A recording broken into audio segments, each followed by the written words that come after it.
घूंघट। अरे रानी, और रानी सो रही हो क्या अभी तक? रानी की जेठानी जोर जोर से चिल्ला रही थी घर के आंगन में खड़े होकर। रानी यानी मैं भागती हुई अपने कमरे से निकली और बोली, दीदी आ गई मैं। जेठानी बोली, रानी, तुम्हारा नाम रानी है, तुम रानी नहीं हो। मैंने तुम्हें रात में ही समझाया था कि सुबह को जल्दी उठ जाना तुम्हारी मुंह दिखाई की रस्म है। मैंने बोला कि दीदी रात को नींद ही नहीं आई, नई जगह है और मन में थोड़ा डर था कि सुबह आँख नहीं खुली तो। रजनी दीदी हंसती हुई बोली, रानी, मेरी प्यारी देवरानी, जल्दी से घूंघट कर लो, अगर माँ जी आ गई तो हंगामा हो जाएगा। मैंने घूंघट किया ही था तभी माँ जी वहाँ आ गई और बोली, कड़कड़ाती आवाज़ में बोली, चलो अब क्या यहीं गपशप मारती रहोगी तुम दोनों? हमने चलना ही शुरू किया था तभी माँ जी ने रजनी दीदी के कंधे पर हाथ रखा और बोली, पता है ना कहाँ से जाना है और कैसे जाना है? माँ जी ने बोला कि जब भी कोई बड़ा तुम्हारे सामने खड़ा हो तो हमेशा घूंघट में रहना और कम से कम अपने बड़ों के सामने आना, और बिना घूंघट के तो कभी नहीं।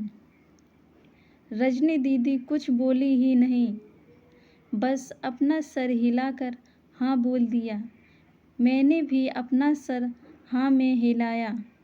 माँ जी के जाने के बाद मैंने पूछा, रजनी दीदी, आप तो पढ़ी लिखी हो और इन सब चीज़ों को कैसे निभाते हो? रजनी दीदी मुस्कुराई और बोली कि मैं थारे जेठ जी से बहुत प्यार करती हूँ, इसलिए अभी तक चुपचाप सब चीज़ें निभा रही हूँ। मैं कुछ नहीं बोली और चुपचाप रजनी दीदी के साथ घर के बाहर वाले कमरे में जाकर बैठ गई। वहाँ पर एक पड़ोस की आंटी जी बैठी थी। वो बोली कि यह कैसी बहू आई है? ससुर जी सामने खड़े हैं और ये यहाँ बैठी हैं। मुझे कुछ समझ ही नहीं आया। मतलब? रजनी दीदी बोली कि आंटी जी, अभी नई बहू है, यहाँ के रीत रिवाज सीखने में थोड़ा समय लगेगा। रजनी दीदी मुझे वहाँ से उठाकर मेरे कमरे में छोड़ गई। 6 महीने यूं ही छोटी छोटी चीज़ों में बीत गए। फिर एक दिन मैं राहुल के साथ साड़ी लेने गई।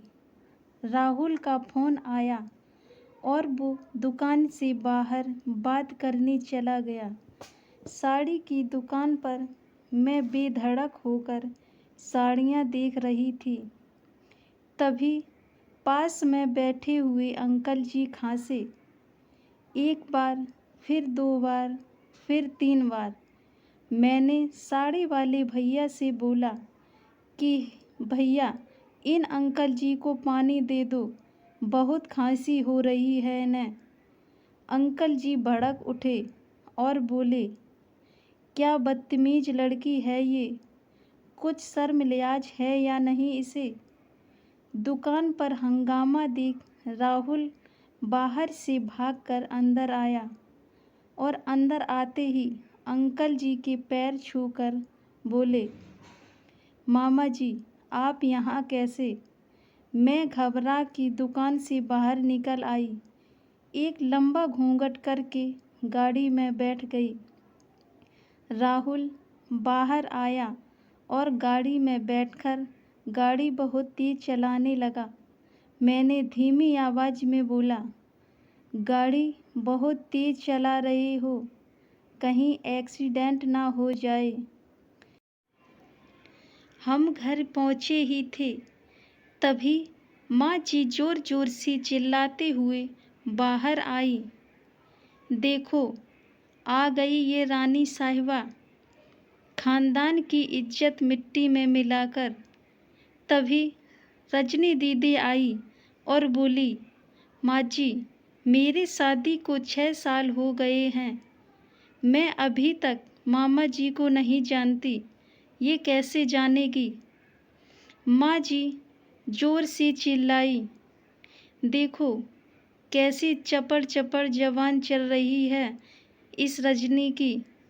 तभी राहुल सब की बात काटते हुए बोले कि माँ, ये दोनों सही बोल रही हैं। अगर ये हमेशा घूंघट करके रहती हैं तो ये मामा जी को कैसे पहचानेगी? और माँ, आज मामा जी के फ़ोन पर तुमने पूरे घर की शांति को भंग कर दिया है। पिताजी और जेठ जी ने भी अपना पक्ष राहुल के साथ ही रखा। माँ जी थोड़ी देर के सोचने के बाद वापस रजनी दीदी और मेरे पास आई और बोली कि तुम दोनों को अपनी मर्यादा पता है।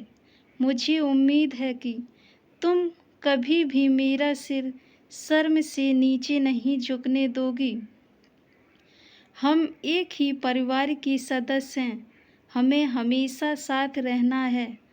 अच्छा वक्त हो या बुरा वक्त, हर सदस्य को अपनी मर्यादा पता है।